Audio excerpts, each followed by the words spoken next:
There is an ache your name leaves in you. 二人の間通り過ぎた風は 10 years later, it still doesn't have a name. Every rewatch, it's still there. A tightness in the chest during the staircase scene, a feeling that outlasts the plot. I still can't explain it. And I've had 10 years to try. あの日、星が降った日。それはまるでまるで夢の景色のように、ただひたすらに美しい眺めだった。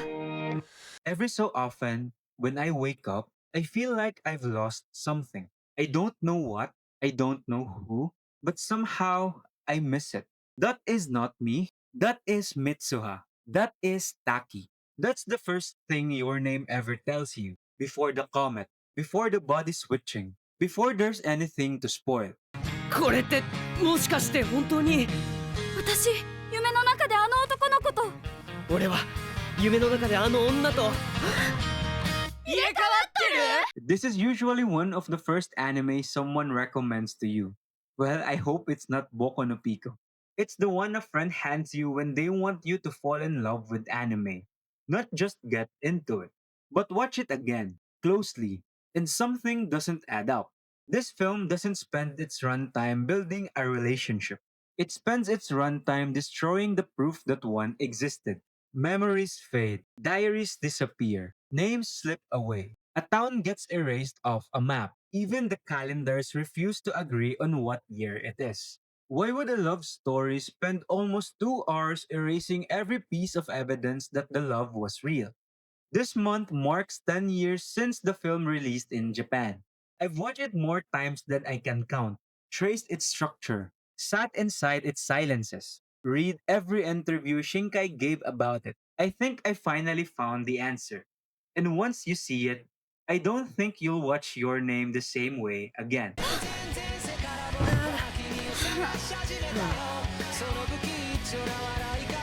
10 years is long enough to become a different person. Not metaphorically. Actually, the address is different. The people around you are different. Most of what used to feel permanent isn't. The movie did not change one frame. You change everything. So when you rewatch this film now and it lands somewhere it never used to, that's not the film doing something new. That's you. Standing next to a person you used to be, watching the same scene through two different sets of eyes. And that's where this gets strange. If the film hasn't changed, then whatever's hitting you harder now was always there. You just weren't ready to see it yet. Here's what almost every video about this film skips. Nobody in this film says, I love you out loud first. The first time those words show up at all, they're written on skin during Katawaredoke. And by the time Mitsuha reads them, she's already forgetting the name of the person who wrote them.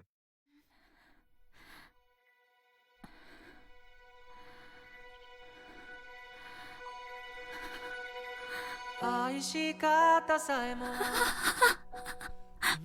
Instead, they say something else, over and over and over and over. 誰だ誰だ誰だ誰だ名前は I'm searching. I don't remember. Who are you?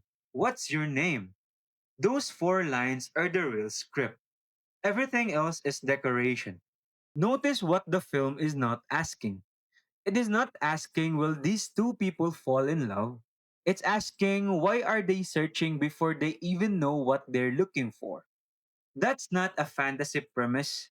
If you've ever moved to a new city, lost a friend group without a single fight, or outgrown someone you used to tell everything to, you already know this feeling. You wake up one day and something is missing, and you can't point to it, and you go looking anyway. The film gives that feeling a name before it gives you a plot.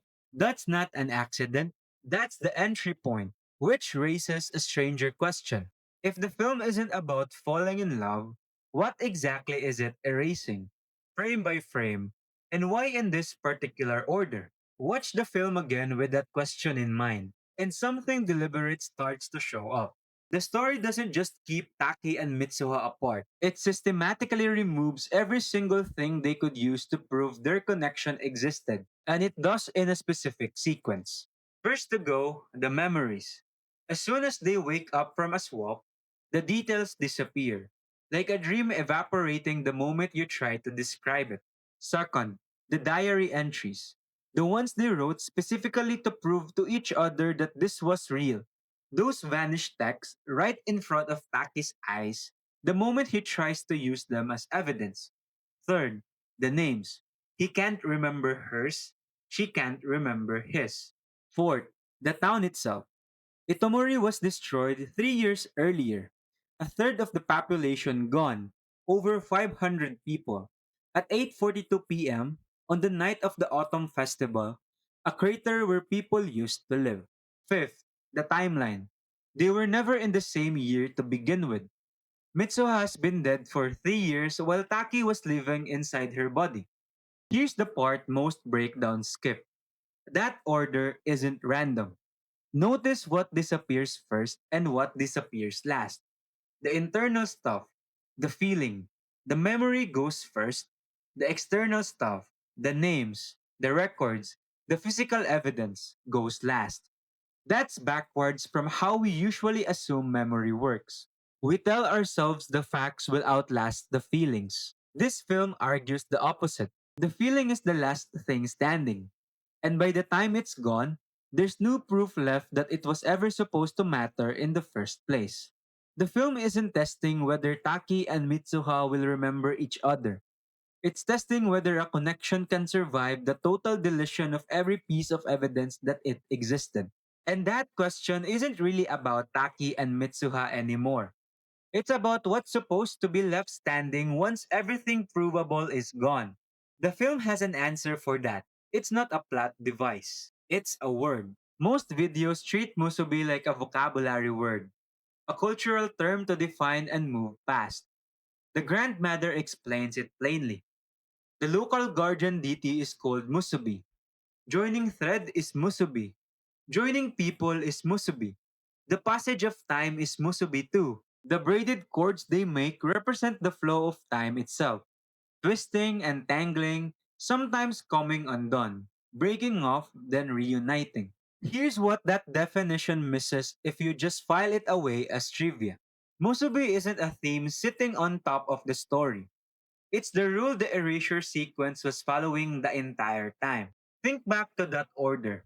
Memory first, then proof, then names, then place, then time. That's not the film destroying a relationship at random. That's the film unbraiding a cord, one strand at a time, to see if anything holds once every strand is cut. Musubi is the answer to the test the erasure was running. Not every connection needs its evidence intact to still be real. Some things survive precisely because they were never made of thread you could point to and prove. Which leaves one question the film doesn't answer for you. It answers it for Taki and Mitsuha. But you're the one who spent 10 years on the other side of this exact same test. Why does the ache feel worse now than it did the first time? You'd expect the opposite. 10 years should dull something. The film should feel smaller, like a memory of itself. It doesn't. 10 years ago, an audience sat down and watched two teenagers search for someone they couldn't name. That audience has since graduated, changed jobs, fallen in love and out of it, lost people they thought were permanent, found people they never expected, moved somewhere they never planned to live.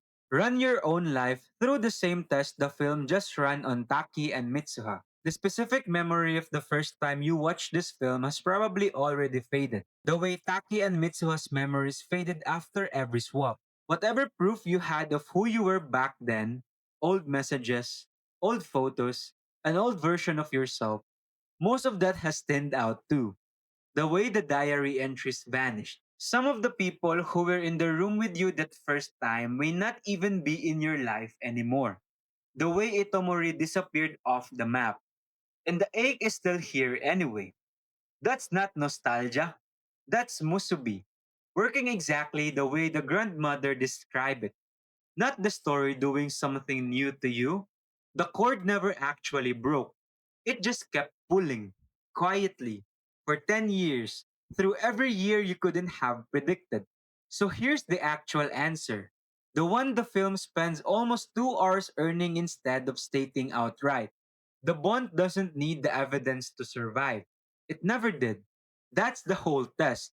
Run twice. Once on Mitsuha and Taki, once on you and the person who first pressed play on this film 10 years ago. You lost the memory, you lost the proof, you may have even lost the people who were there, and the ache is still here, unerased, exactly where Musubi said it would be. The movie ends with a question on a staircase. What is your name?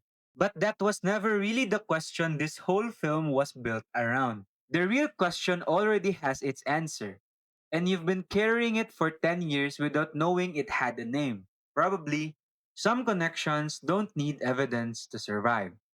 They just need something to pull on, quietly, for as long as it takes.